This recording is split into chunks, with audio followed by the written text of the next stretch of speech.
We are live. Welcome everyone to our class today. If you know these 20 words, your English is great. This is going to be an interactive lesson. I'm going to quiz you. You're going to learn, you're going to expand your vocabulary, and you're going to practice as well. And remember, as you're going through this lesson, don't be discouraged if you don't get these right because you're learning all of them. And that's an amazing thing. Now, as we go along, I also want you to share your score in the comments, practice in the comments, and feel free, you can ask questions in the comments as well. We will progress from nouns, verbs, adverbs, and adjectives to see if you know a wide variety of English vocabulary. Are you ready to start the quiz? Let's see. Question number 1, and we will begin with nouns in our first section. How well do you know English nouns? Question 1, a quandary. A quandary. Is this a tool used for cutting fabric, B, a large group of people gathered together, C, a sudden burst of laughter, or D, a difficult situation or dilemma? Quandary. Quandary. Who knows the answer? And at the same time, I want you to pay attention to pronunciation. You'll learn pronunciation naturally by listening to me say the word quandary. Notice that A is not pronounced at the end. Quandary. Quandary. And the answer is D, a difficult situation or dilemma. Rita got it. Hello, Rita. Julia got it. Hello, Julia. Horatio got it. Great job, Horatio. Manuel got it. Awesome. Woohoo. Okay, but can you use this confidently in your speech? Do you know how to take this one word and form a grammatically correct sentence? Can you pronounce it correctly? So you need to practice these things as well. So let's review a common example sentence. Notice I'm in a quandary. So quandary is a noun, a quandary, because it's singular and countable.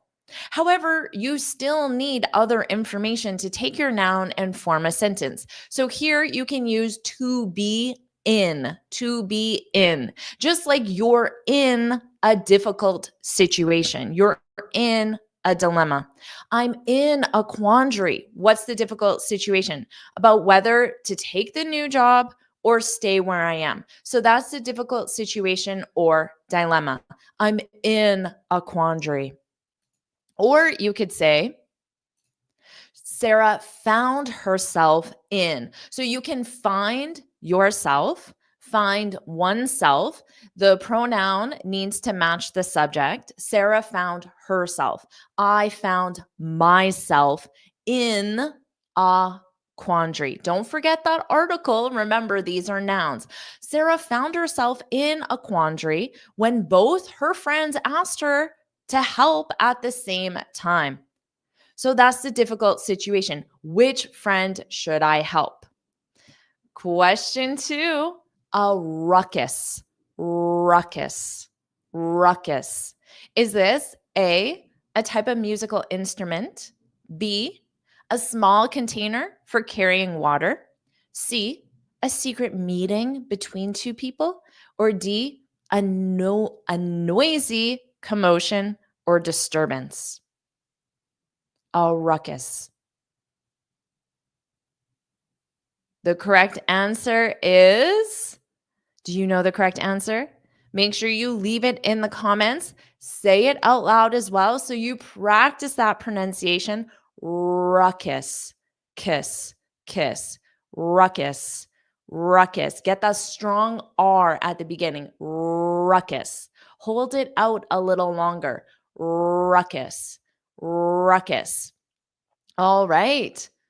The correct answer is D, a noisy commotion or disturbance. A lot of noise. Just think of a lot of noise. It's very loud and it's disturbing. It gets your attention. So again, we need to take our noun and form a sentence. You can say the kids. Kids, if you have kids, young kids, most likely they cause a lot of ruckus every single day. The kids caused. Notice this is the verb conjugated in the past simple. You could also use the verb make. You can cause a ruckus, you can make a ruckus. And quite intensifies it, quite makes it sound stronger. The kids caused quite a ruckus when they found out the pool was closed. So they started maybe complaining loudly. Maybe they started throwing a temper tantrum. That would be a ruckus. And then people started looking as well. Ruckus, ruckus. Or you could say there was. So notice here we use there is, there was. Was is, of course, the past simple. There was a ruckus in the hallway after someone pulled the fire alarm. So you can imagine after someone pulls a fire alarm, what happens? Everyone starts talking loudly, maybe even screaming, closing doors. There's a lot of noise, a lot of commotion, and it's disturbing. Okay.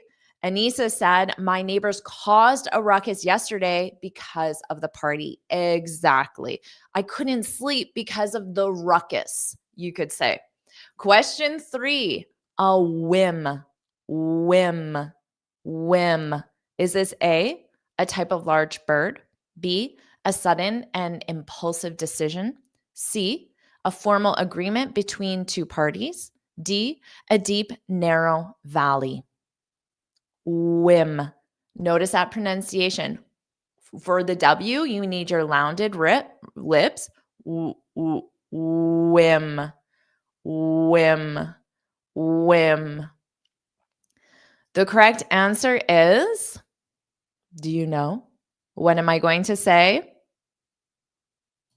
B, a sudden and impulsive decision.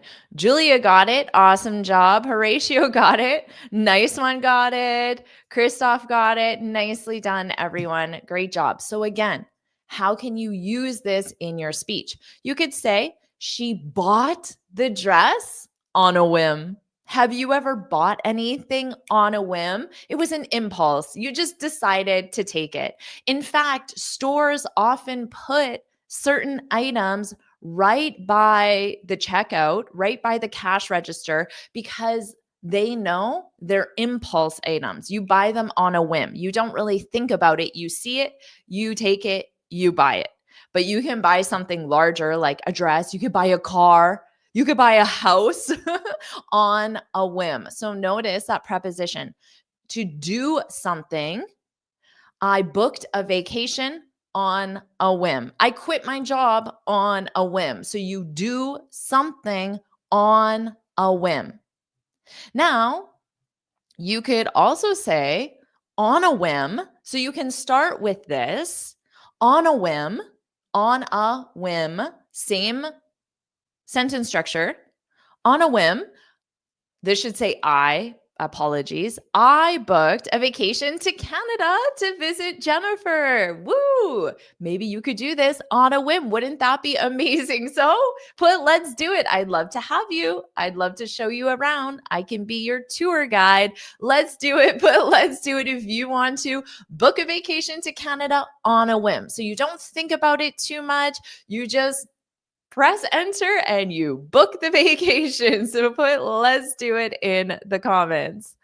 All right. Hidaki's ready to pack his bags and come to Canada. Now is not a good time. It's very cold in Canada right now, but Stefania's going to do it as well. Woohoo.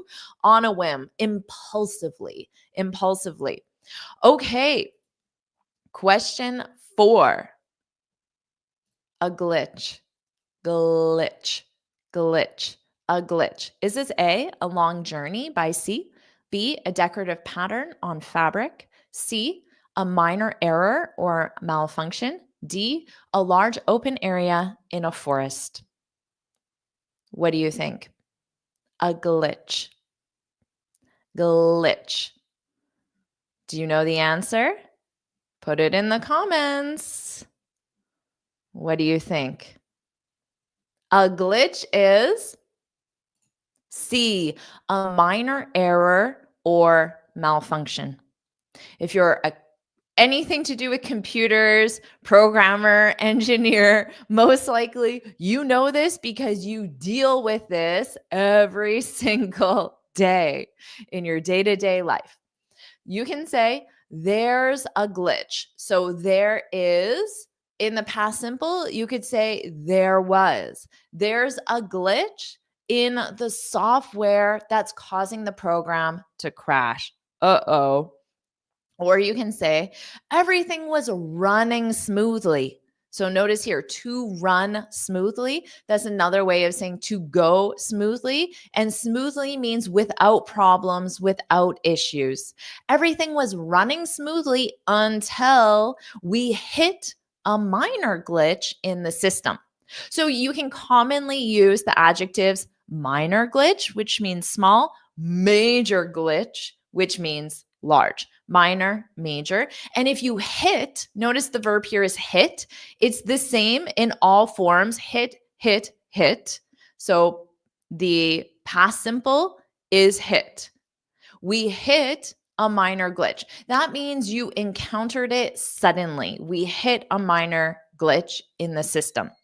Hopefully, that doesn't happen, but let's be real. It happens probably every single day to people who work with technology, with software, with programs. It's just what happens. I hit glitches all the time with my technology as well. That's life. How about this? Number 5, a stroll. Is this A, a leisurely walk, B, a game played with dice, C, a type of tropical fruit, or D, a piece of equipment used for fishing? What do you think? Let's review that pronunciation. Stroll. Oh, stroll. You have that dark L. Oh, stroll, stroll, stroll. And the correct answer is A, a leisurely walk. One of my favorite activities and a good thing to do if you hit a glitch. You might just want to go for a stroll, clear your head, and then you can come back and solve the problem. So again, let's review this in sentences. Now, the word leisurely, you may be wondering, if you go for a leisurely walk, it means you're not in a hurry. You're taking your time. So it's slow, it's relaxed. Maybe you stop and admire a tree, or you take a picture, you sit on a park bench. It's leisurely.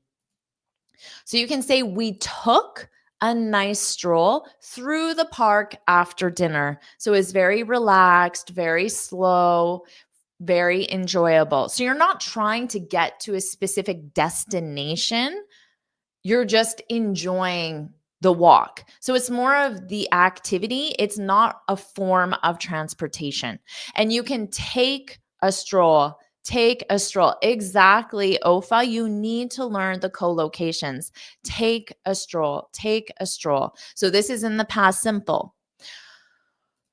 So Manuel, we wouldn't say did a leisurely walk. You would use I went on or went for. Okay. So that would be in the past simple because you can go for, you can also go on. I should have included both prepositions. You can go for a stroll, you can go on a stroll.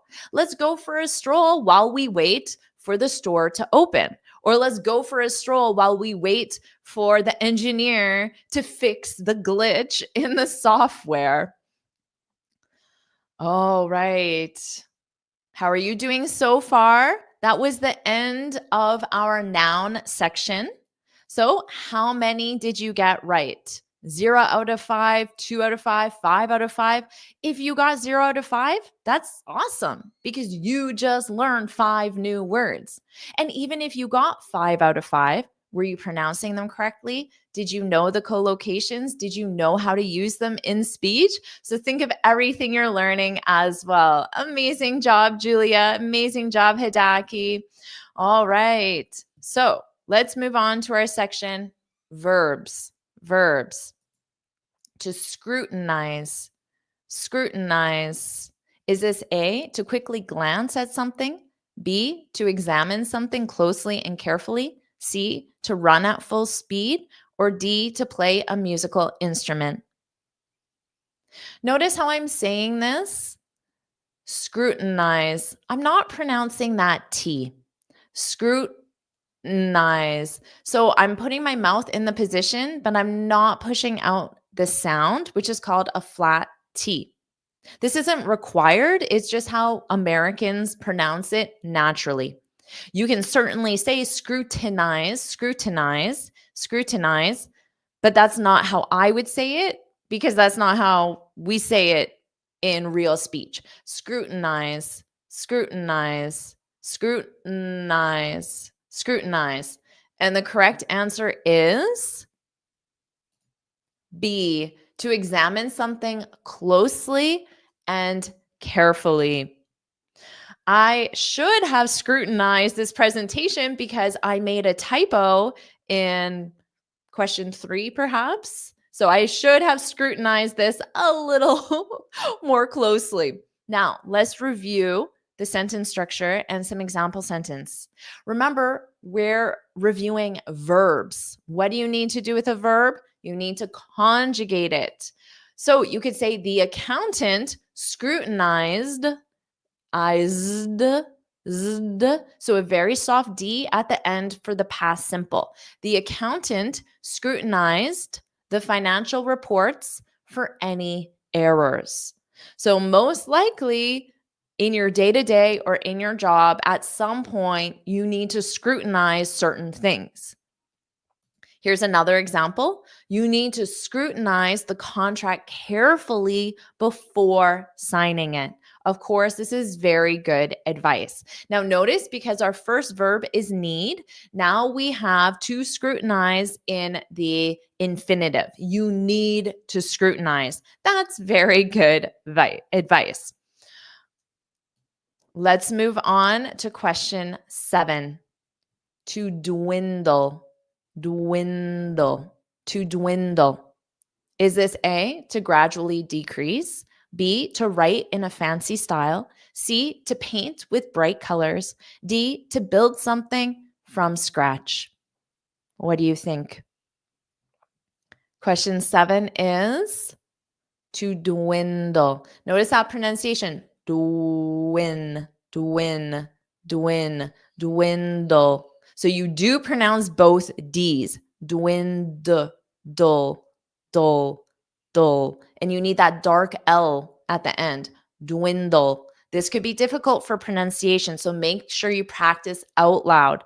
To dwindle. And the correct answer is A, to gradually decrease. So that would be a sudden decrease if it went from here to here, but gradually, which sounds like slowly but steadily, slowly but steadily. You could say the crowd. So the crowd, that's a group of people in a specific area. In this context, a concert. The crowd began to dwindle as the concert came to an end. So the crowd, maximum capacity, but they know the concert's ending. A lot of people leave a little early because they want to get out before the crowd so they don't get stuck in traffic. So the crowd began to dwindle. Gradually and gradually, people began to leave, began to dwindle. Or you could say her savings. What is savings? Her savings, this is a noun. It's the amount of money you have in a specific account for certain purposes. Now, those purposes are generally for emergency situations, for retirement, for education, so larger expenses. Her savings, the amount of the amount of money in a specific account dwindled after she lost her job. And that makes sense. Gradually decreased, dwindled, dwindled. Okay. How about number 8? Nudge, nudge, nudge. Is this A, to push someone or something gently? B, to shout loudly in anger? C, to cook something on a low flame? D, to clean using a large brush? To nudge. Notice this pronunciation, nudge, udge. It rhymes with fudge. If you know the pronunciation of that, nudge, nudge. Okay. What's the correct answer? Do you know? Say it out loud. Put it in the comments. The correct answer is A, to push someone or something gently. It's very common to do this. So if I'm sitting beside you in a meeting and you start dozing off, you start falling asleep, I might nudge you, but I do it gently. It's not to hurt you, it's to wake you up so you pay attention in the meeting. So to nudge, we often do this to get someone's attention. So she nudged him, and most likely she did this. She could also use her shoulder. Those are the most common ways we nudge someone. She nudged him. So notice you nudge someone. She nudged him to remind him it was his turn to speak. So this sounds like maybe they're in a meeting and exactly the situation I described. Maybe he was on his phone or he was writing a note or dozing off, falling asleep. And then she nudged him because it was his turn. So he needed to start speaking. She nudged him. Notice that pronunciation in the past simple, nudged, a soft D, nudged, nudged, nudged.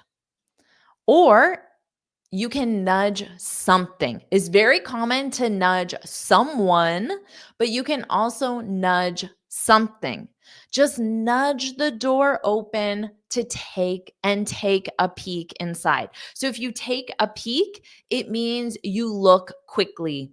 So maybe this is your boss's office door and you're not supposed to go inside, but your boss just left to get a coffee. So you have time to nudge the door open and quickly look inside and then go.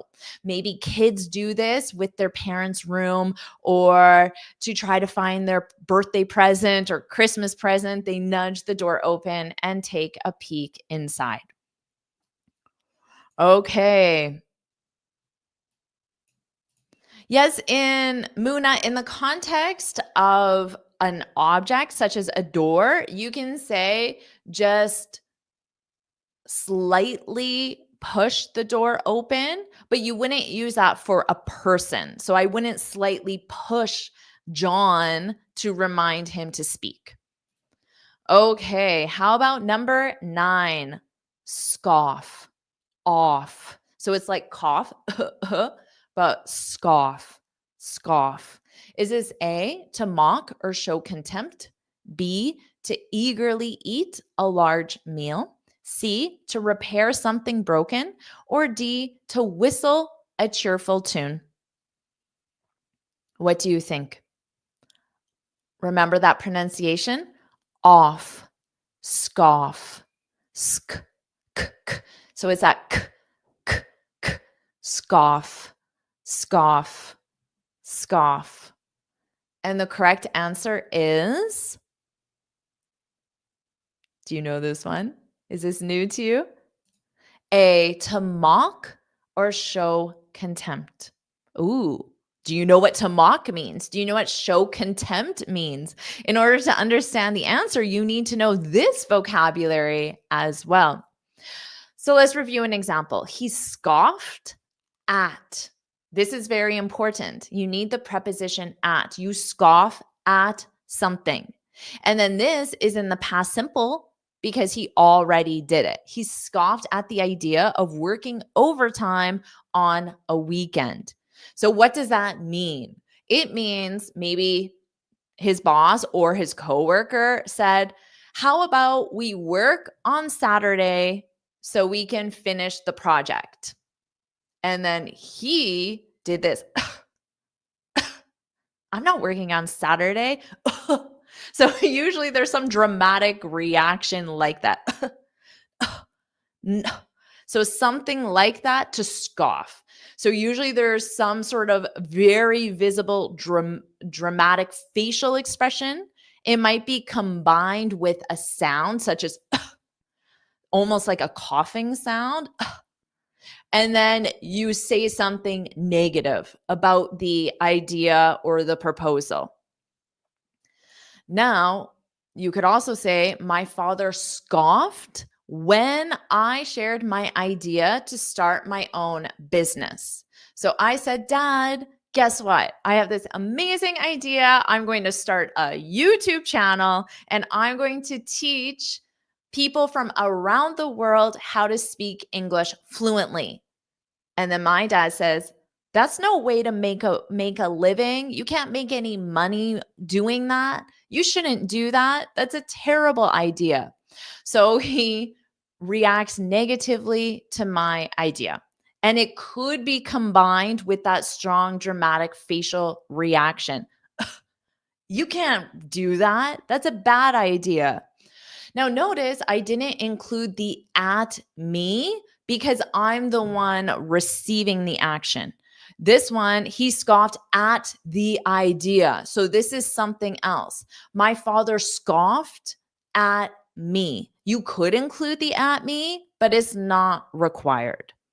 All right. So this is something that maybe someone has done to you or you've done it to someone else. And now you know the word in English. Number 10, to dodge, dodge, odge, to dodge. Is this A, to break something into pieces? B, to draw a detailed picture? C, to carefully balance on one foot?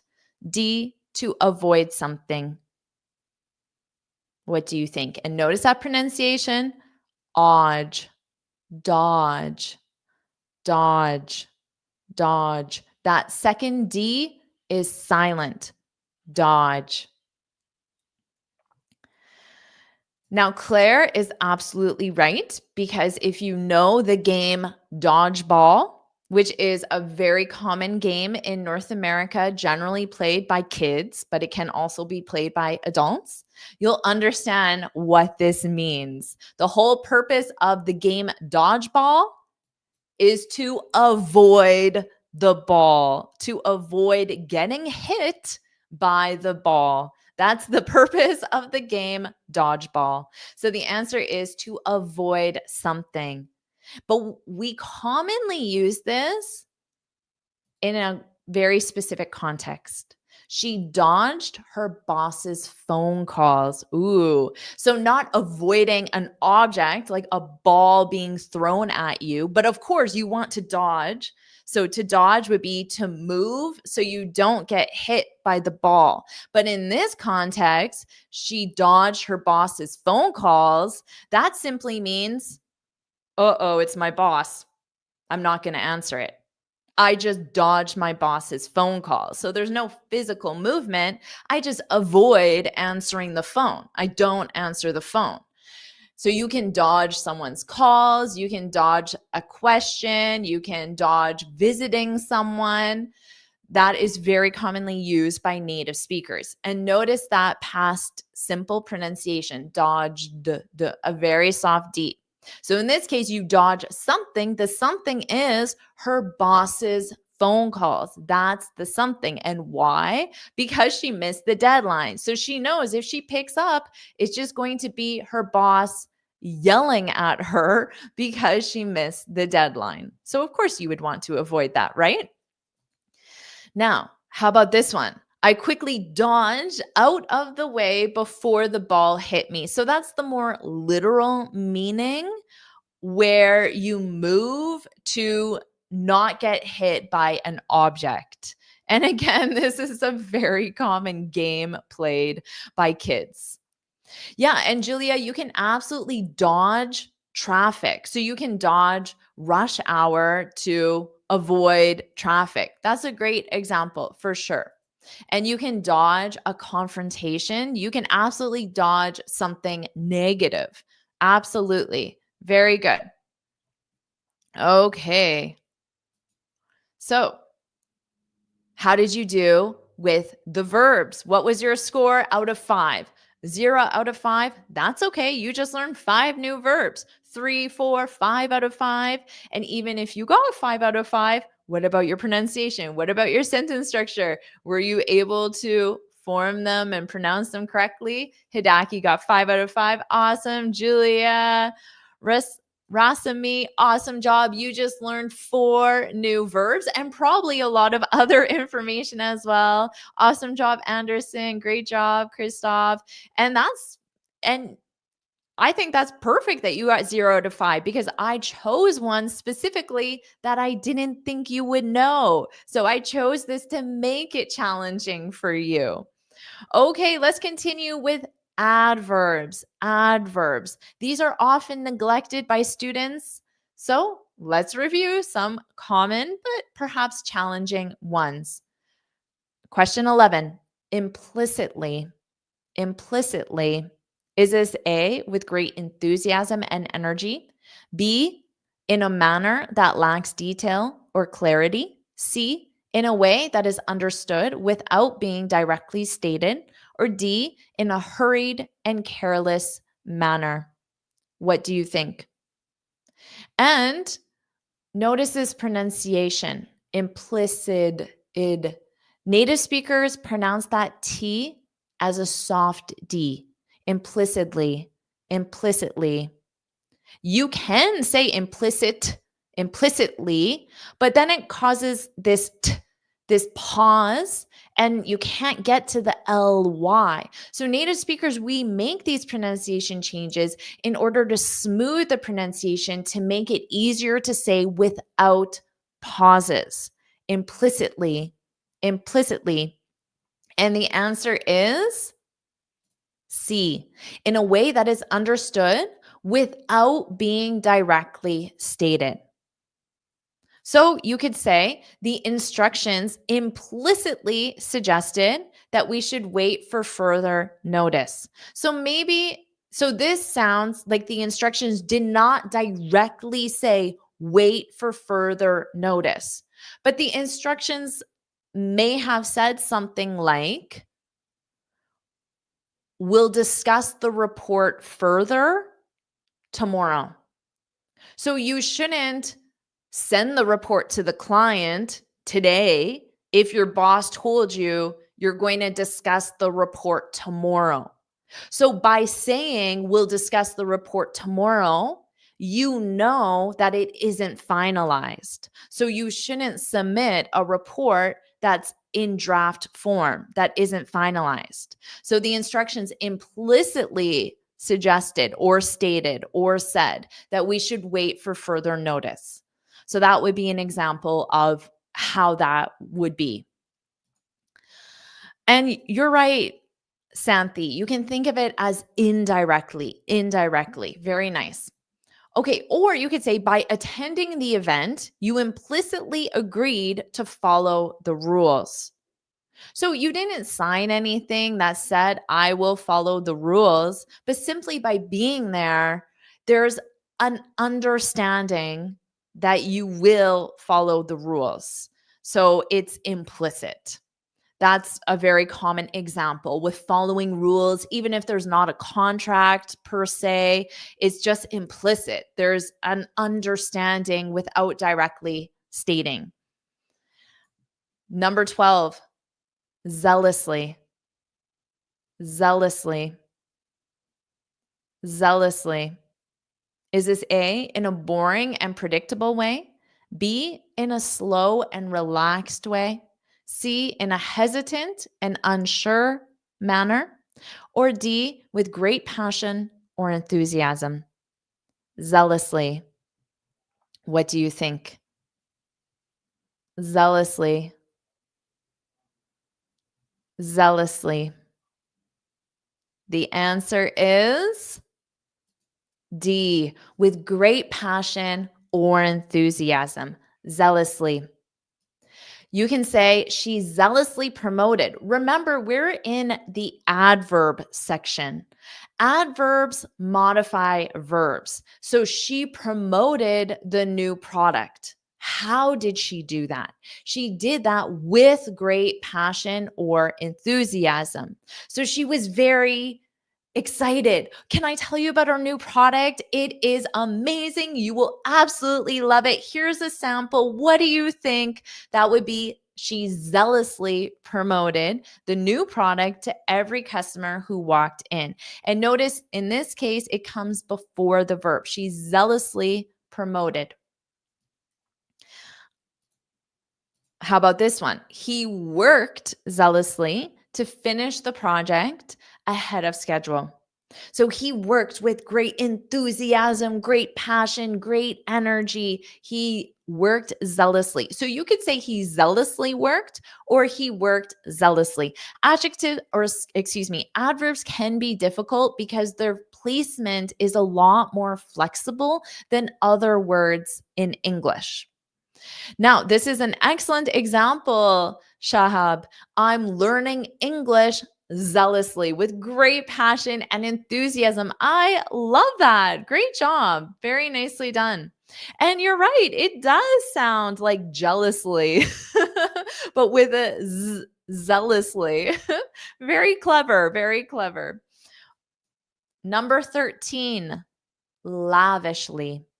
Lavishly. Lavishly. Is this A, in a silent and secretive way?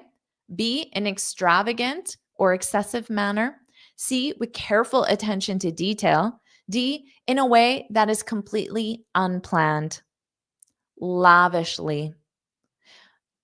Adverbs commonly end in ly, lee. Not always, but it's an easy way to identify adverbs. Lavishly. Lavishly.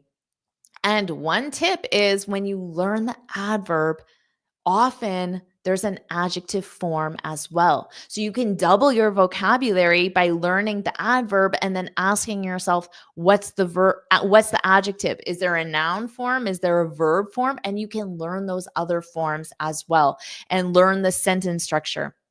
The answer is B, in an extravagant, or excessive manner. Perfect example is a wedding. Weddings are extravagant. You don't get small flowers, you get huge flowers. You get big flowers. You don't wear a plain dress like I'm wearing now. You wear a fancy, very decorative dress. You don't just wear regular makeup, you wear a lot of makeup. So everything at a wedding is very lavish. That is the adjective form. Remember, adverbs, they need to modify verbs. They decorated the venue lavishly. So here, lavishly modifies decorate. The verb is decorate. You could also say they lavishly decorated the venue for the wedding. So in this case, it sounds like extravagant. Lavishly can also sound more negative. In my opinion, I think this sounds appropriate and positive because weddings are very lavish. That's the adjective form. But this can also be negative. In this example, maybe it's negative. It really depends. The company spent lavishly on its annual holiday party. Maybe this is a positive thing for the employees because they receive a very extravagant party, but maybe this isn't positive for the company because it cost a lot of money and they could have spent that money on expanding the business, giving bonuses to employees, or just better ways. So is this positive? Is this negative? It depends on context. The company spent lavishly. So lavishly modifies the verb spend, which is in the past simple. The company spent lavishly on its annual holiday party. Number 14, briskly, briskly, briskly. So you have to go from that k to li, briskly, briskly. A, loudly and obnoxiously. B, slowly and lazily. C, in a quick and energetic manner. D, gently and soothingly. Briskly, briskly. What do you think?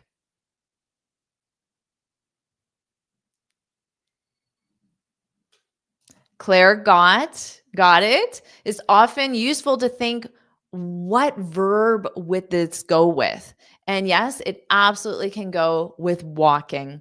The correct answer is C, in a quick and energetic manner. This is definitely the way I walk, and many people complain about it. So you can say she walked briskly. She walked briskly to catch the bus before it left. So you can think of someone not running, but still walking, but it's not leisurely. What was the word that we learned for a leisurely walk? Do you remember? It was a noun. What was the word for a leisurely walk? A stroll, a stroll. So a stroll and a brisk walk, in that case, brisk is an adjective. It describes the walk. A brisk walk, a stroll and a brisk walk, they're opposites, basically. Okay, so in this case, briskly is the adverb, so it modifies the verb walk. She walked briskly. She walked briskly to catch the bus before it left.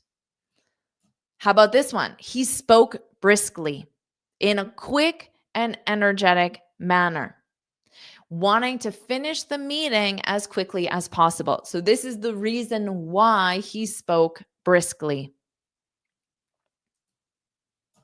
Number 15, solemnly, solemn, solemnly, solemnly, solemnly. Is this A, in a hurried and sloppy way? B, in a relaxed and carefree manner? C, with extreme joy and excitement? D, in a serious and formal manner? What do you think? And notice that pronunciation, solemn. It ends on a an M, solemn, solemnly. So that N isn't pronounced, solemnly, solemnly, solemnly. And the correct answer is in a serious and formal manner, solemnly. The team stood solemnly during the national anthem. And this sounds very appropriate. So you would want to behave this way in very specific situations. Absolutely, during a national anthem, it's a sign of respect to stand in a rather serious and formal manner. The team stood solemnly. So remember, adverbs modify verbs. So the verb is stood. How did they stand? Solemnly. She solemnly handed over the resignation letter. Ooh, what is a resignation letter? You can also say a letter of resignation. Both of those are very common. A resignation letter, a letter of resignation. This is a piece of paper that says you're permanently leaving your job. So it's another way of saying I quit, but you do it in a more formal way. Now, a resignation letter could be an email, of course. You don't have to actually hand someone a piece of paper. It could be sending an email with this. So if she solemnly handed it over, it means, here you go. Just very seriously, without a lot of emotion and in a formal way. That's the end of the adverb section. So, how did you do? Out of 5, how many did you get? Bye, Christoph. Thanks so much for coming. I'll see you soon. Now, how many did you get out of 5?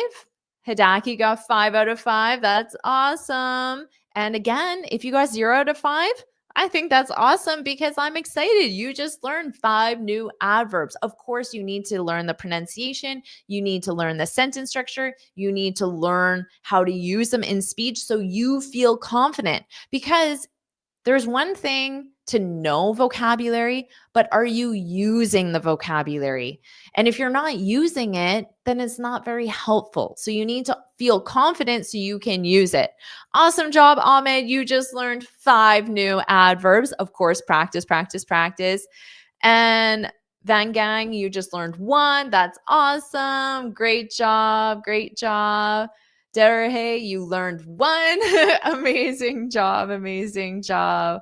Rasam, you learned 2. That's amazing. All right, let's go. Our final section is on adjectives. Adjectives. Question 16, convoluted. Convoluted. Is this A, smooth and easy to follow? B, straight and free of twists? C, complicated and difficult to understand? D, filled with joy and laughter? Convoluted. Convoluted. Convoluted. So notice that O in the middle is an unstressed. Convoluted. Convoluted. The correct answer is complicated and difficult to understand. We often use this with instructions.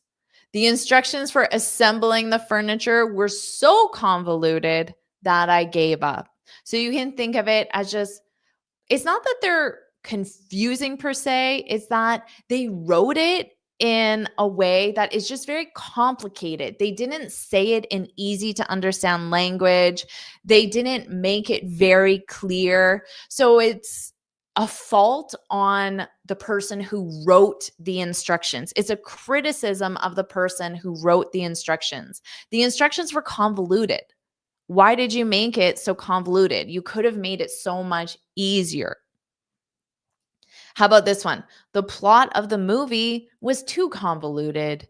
It was too complicated. They didn't explain things. I didn't know who the characters were. All of a sudden, this character is introduced. Who is this person? So it's convoluted. So this is a negative thing, but it's criticizing the person who wrote the movie or wrote the instructions. It's not a criticism of you because you can't understand it. It's convoluted. Question 17, jittery, jittery, jittery. So again, native speakers pronounce T's as soft D's when it's between 2 vowels. So I pronounce this as jittery, dury. I don't say jittery, turry. That sounds unnatural to me. Jittery, jittery, j. And it's a strong J sound, jittery. Is this A, nervous or unable to relax? B, slow moving and calm? C, completely indifferent to a situation? Or D, extremely confident and bold? Jittery, jittery. A, nervous or unable to relax? I always get jittery before a big presentation, before a job interview, before speaking in English, before asking a pretty girl out on a date, before talking to strangers, whatever it might be for you. Or this applies to me. He drank too much coffee and started to feel jittery. So this can also be physical symptoms, especially in the context of coffee. Your hands might actually shake, or you might just feel like this need to move if you have too much caffeine. For example, jittery, jittery. Gina, it's very common. I often get jittery before giving a speech. That's normal. That's your body just reacting normally for sure. I feel jittery before public speaking. Again, that's normal. How about this one? Quirky. Quirky. Quirky. Quirky. Remember, we're in adjectives. Does this mean A, rude and impolite in behavior? B, strong and physically imposing? C, unusual in an interesting or charming way? D, completely average and predictable? Quirky, quirky, quirky. What do you think? Do you have that pronunciation?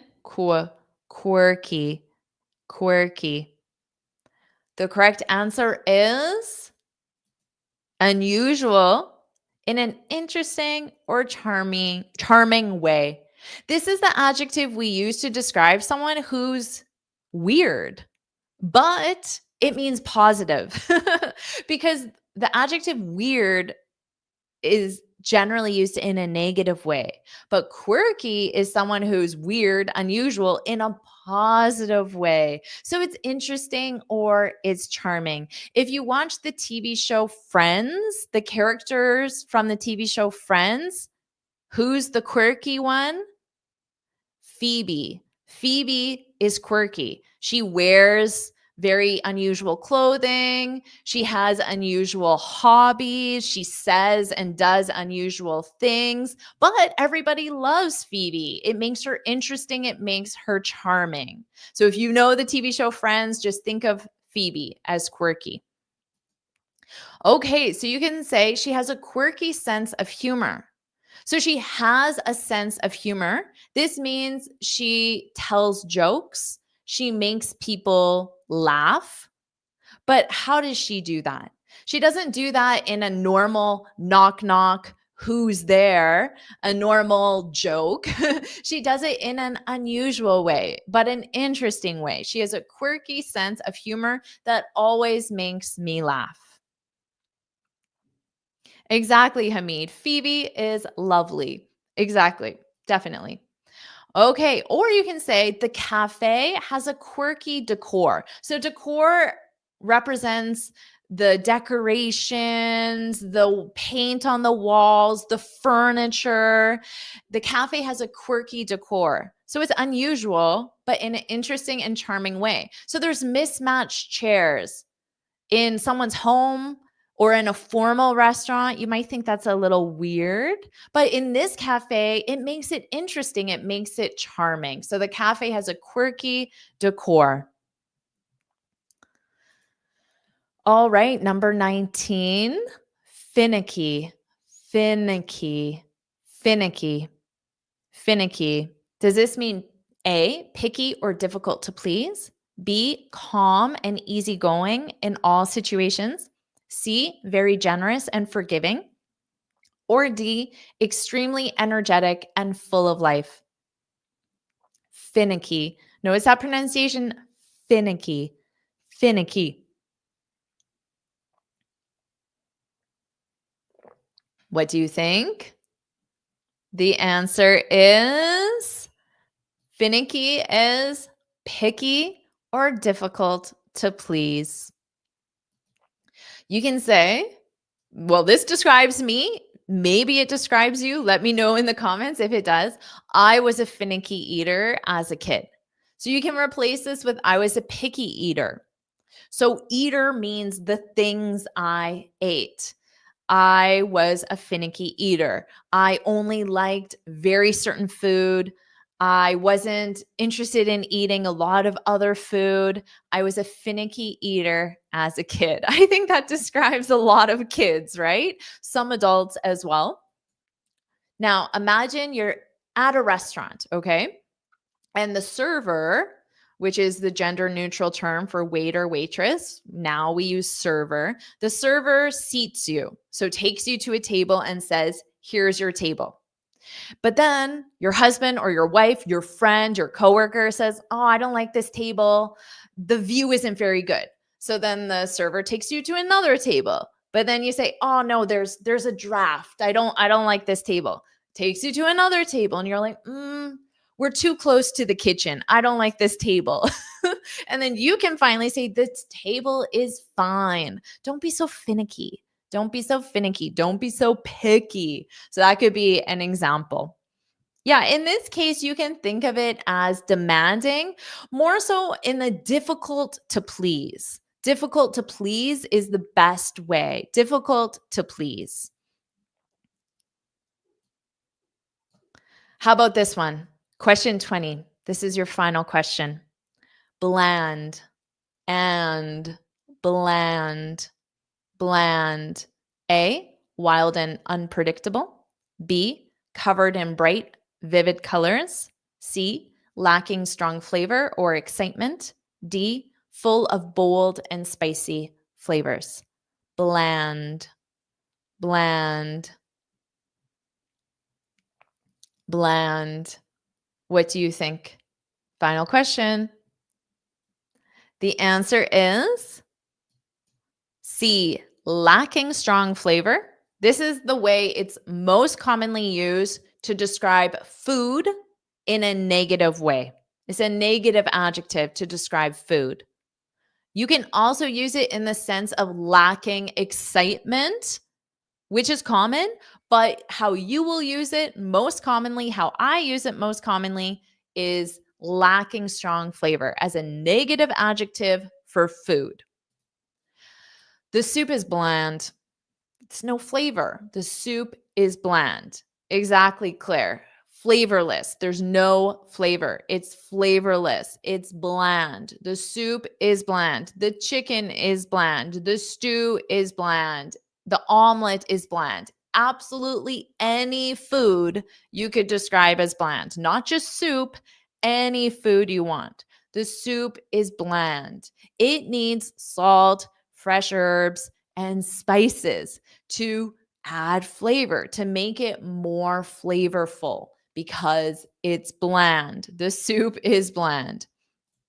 Now, you can also use this for something that lacks excitement. So perhaps you can think of it as boring. Let's be honest. This slide that you're looking at is bland. There's no image, there's no color, there's nothing on this slide. It's gray and black text. It's bland. Maybe you could say this wall behind me is a little bland. So you absolutely can describe objects, but again, most commonly used with food. So, how many did you get in that last section? So, this section on adjectives, how many out of 5 did you get? And then what was your overall score out of 20? How many did you know? And just remember, even if you got 0 out of 20, that doesn't mean your English is terrible or your English is beginner or you should feel bad. Remember that I chose these specifically thinking you wouldn't know them. I wanted to make this challenging for you. And I want you to say, "Oh, I only knew 3 or 4." Because that was my goal, to choose ones that you didn't know. So Julia, I feel like I didn't do my job. Hidaki, I didn't do my job. Yes, I did my job to help you. I did my job to help you because I taught you something new. I did my job to help you, Anderson. And same with Rita.